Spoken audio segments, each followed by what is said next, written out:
Hi, I'm Richard. I'm a speech and language therapist and a lecturer based in the UK. In today's video, I'm going to discuss the PhagiaFlex CTAR device. I will explain what it is, demonstrate how it's used, discuss the theory behind how it works, and at the end give my personal opinion about using it clinically. I hope this video will be useful to students learning about different strategies and therapies used to help manage dysphagia, practicing clinicians, and members of the public who might have been recommended to use the device themselves.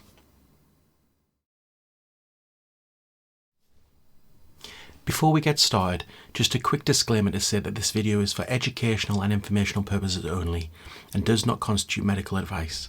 The information provided should not be used as a substitute for a professional assessment or treatment, so please speak to a speech and language therapist with experience in managing dysphagia before considering using the PhagiaFlex. The PhagiaFlex CTAR device is a tool used to help people with dysphagia or difficulty swallowing. It comes in two varieties, a handheld version, which I'm looking at today, and a slightly longer hands-free version, which can be attached to a desk or table to help people who have difficulty using their upper limbs.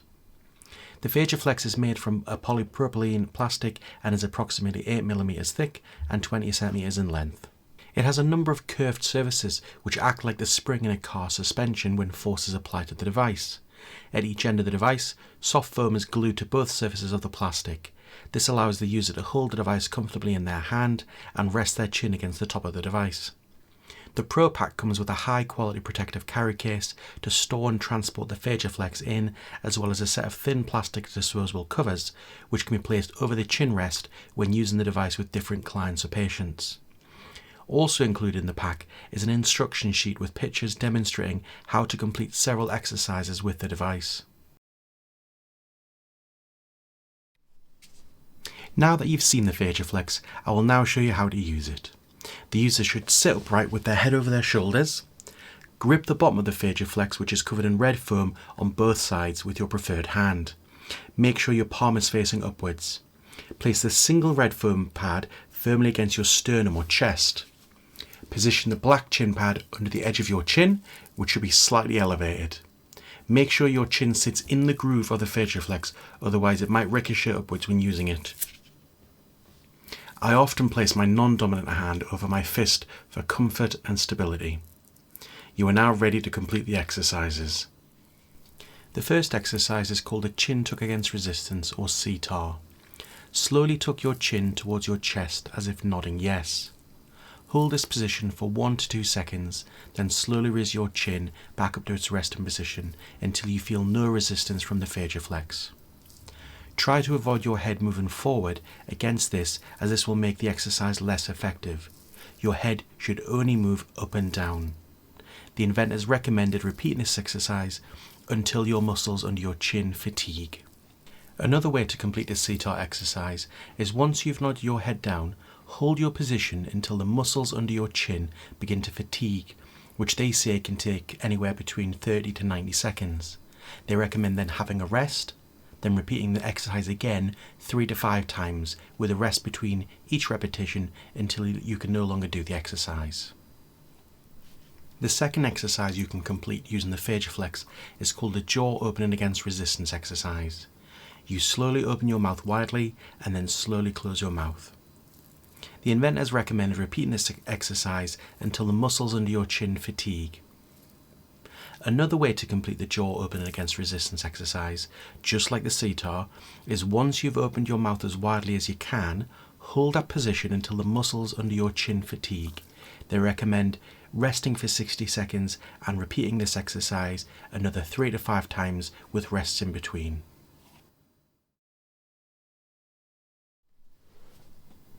Now that you've seen how the PhagiaFlex is used, I will explain the theory behind how it works. A group of 4 paired muscles, called the suprahyoid muscles, which are named after a bone in the neck called a hyoid bone, play a key role during normal swallowing. You can see the hyoid bone on your screen coloured orange. I'm now going to show you several images of the muscles created by Dr. Yanis Savalauskas and Kristaps Rates at Anatomy Standard. They've created an excellent resource on the suprahyoid muscles, which I will include a link to in the description below. I will show you the muscles from the side, from below, and then from behind. The suprahyoid muscles connect the hyoid bone to the mandible or jaw and the base of the skull above. You can see 3 of the muscles on your screen now. One of the muscles has 2 parts which are connected in the middle by a tendon through a U-shaped loop which you can see even more clearly from below. The 4th muscle forms part of the floor of your oral cavity and sits on top of one of the other muscles which you can feel by touching the muscles behind your chin. When the suprahyoid muscles contract, the muscles become shorter and can either help pull the jaw down or the hyoid bone up and forwards in the neck, depending upon which of these structures is currently fixed in position. The hyoid bone is connected to the top of the larynx or voice box.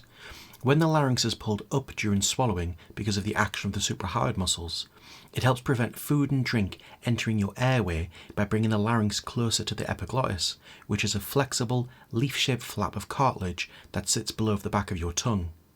During swallowing, the epiglottis is passively folded over to cover the entrance to your larynx like a wheelie bin lid closing shut. At the same time, the forwards movement of the larynx physically pulls open the upper esophageal sphincter by traction. The upper esophageal sphincter is a ring of muscle at the top of your esophagus which remains tightly closed at rest to stop air going down into your stomach when you breathe and to stop any contents from your stomach coming back up the other way.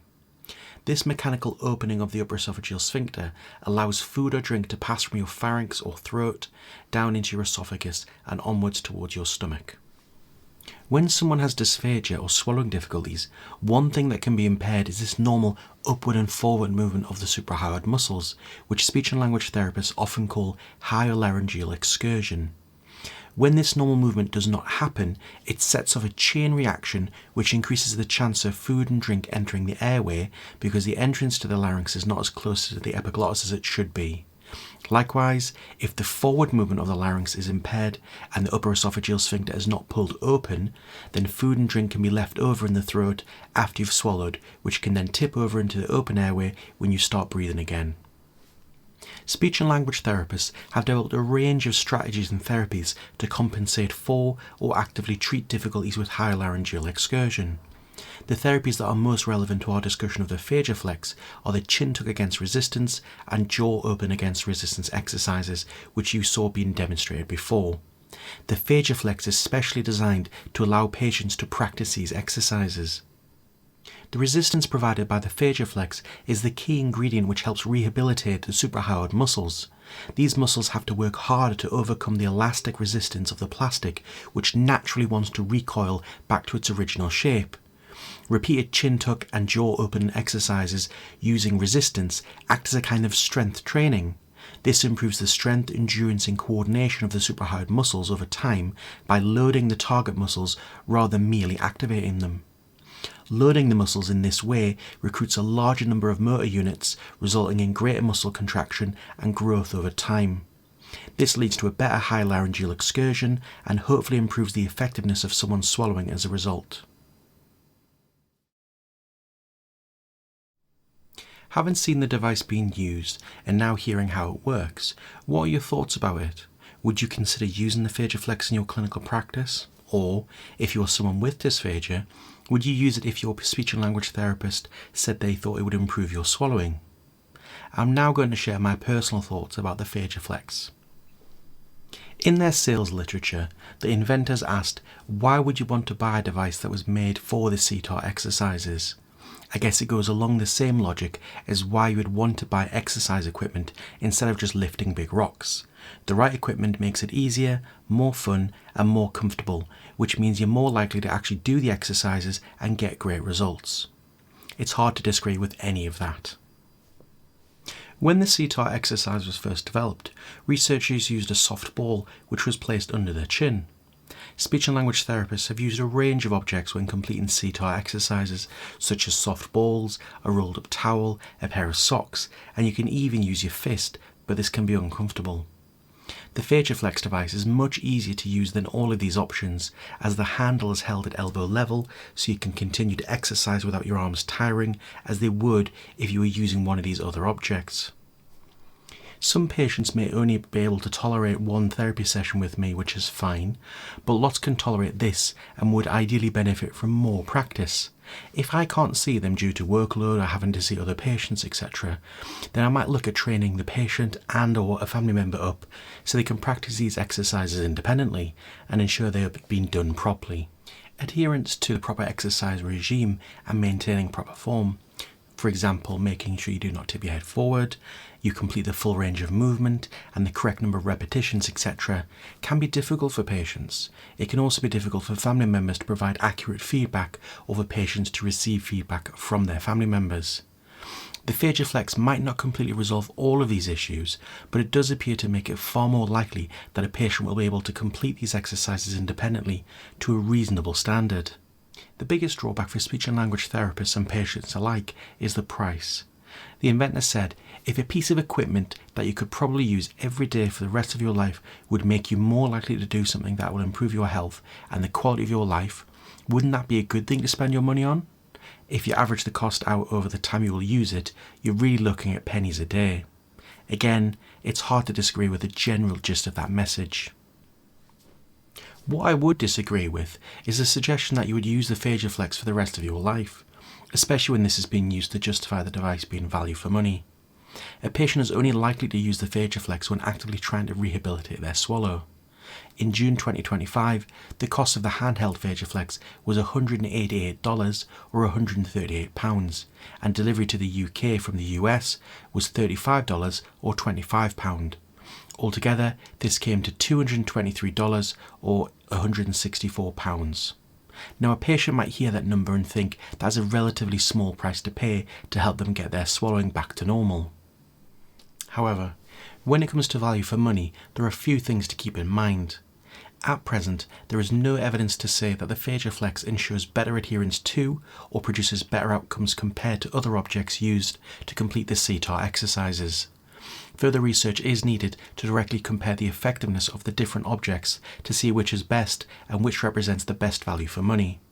Current evidence suggests that a range of objects used to facilitate CTAR exercises are effective, so if one costs a couple of pounds and achieves similar outcomes, does £138 for the PhagiaFlex still represent good value for money?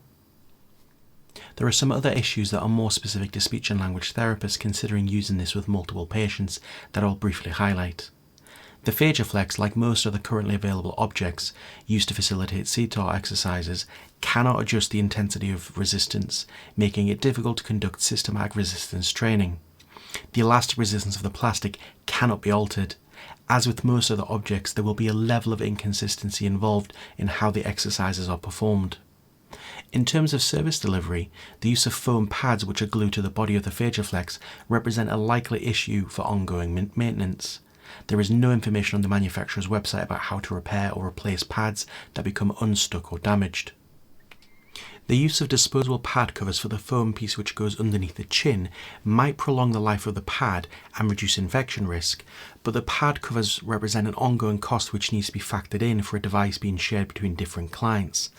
At present, each pad cover costs 15 cents or 11 pence.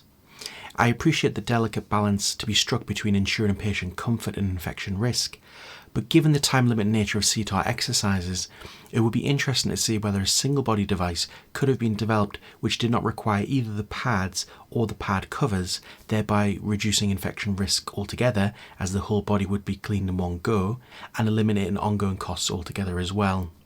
In summary, the PhagiaFlex looks like a useful tool to facilitate CTAR exercises, especially independently, but questions remain about the cost-effectiveness of the device compared to existing methods.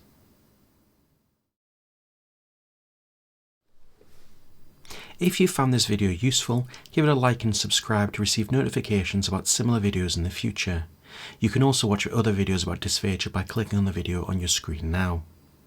If you've got any comments, questions, or have a request for other strategies or therapies you would like me to discuss in the future, then let me know in the comments below or get in touch with me on Blue Sky or Twitter. Otherwise, thanks for watching and take care.